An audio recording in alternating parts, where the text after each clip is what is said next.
Football বিশ্বের সবচেয়ে আকর্ষণীয় দ্বৈরথ এল ক্লাসিকোর জন্য ভক্তদের অপেক্ষা শুরু হয়ে গেছে।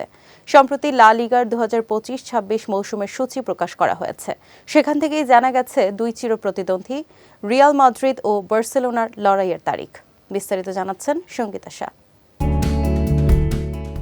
লা লিগার আগামী মৌসুমের সূচি অনুযায়ী এ বছরের ২৬ অক্টোবর সান্তিয়াগো বার্নাব্যুতে প্রথম মুখোমুখি হবে রিয়াল বার্সা, আর দ্বিতীয় লেগের ম্যাচে এ দুই দল মুখোমুখি হবে আগামী বছরের ১০ মে।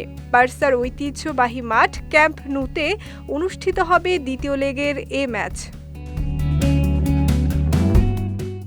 নির্ধারিত এই দুই ম্যাচে বার্সার ডাগআউটে দেখা যাবে গত মৌসুমে দায়িত্ব পালন করা কোচ হ্যান্সি ফ্লিককে। তবে রিয়ালের ডাগআউট আর আগের মতো থাকবে না, কারণ কার্লো আনচেলত্তির বদলে সেখানে দেখা যাবে নতুন কোচ জাভি আলোনসোকে।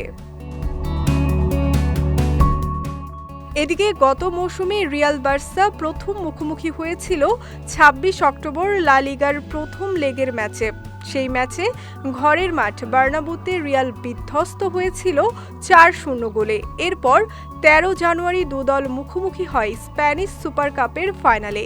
এই ম্যাচেও ফ্লিকের দলের কাছে ৫-২ গোলে উড়ে যায় আনচেলত্তির রিয়াল।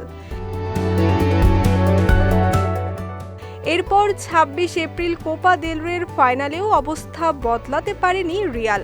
এক পর্যায়ে ২-১ গোলে এগিয়ে থেকেও শেষ পর্যন্ত ৩-২ গোলে হেরে হাতছাড়া করে শিরোপা। আর সর্বশেষ লা লিগার শিরোপা নির্ধারণে গুরুত্বপূর্ণ হয়ে ওঠা লিগ ম্যাচেও রিয়াল হেরে যায় বার্সার কাছে। সেদিন ২-০ গোলে শুরুতে এগিয়ে গিয়েও শেষ পর্যন্ত রিয়াল হেরে যায় ৪-৩ গোলে।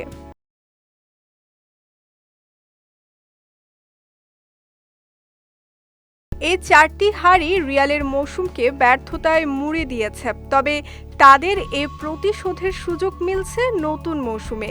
তাই পূর্বসূরির হয়ে প্রতিশোধ মিশনটা সম্পন্ন করতে চায় রিয়াল কোচ আলোনসো। ফলে এবারের বার্সা রিয়ালের এল ক্লাসিকোয় নতুনত্বের আভাস মিলছে।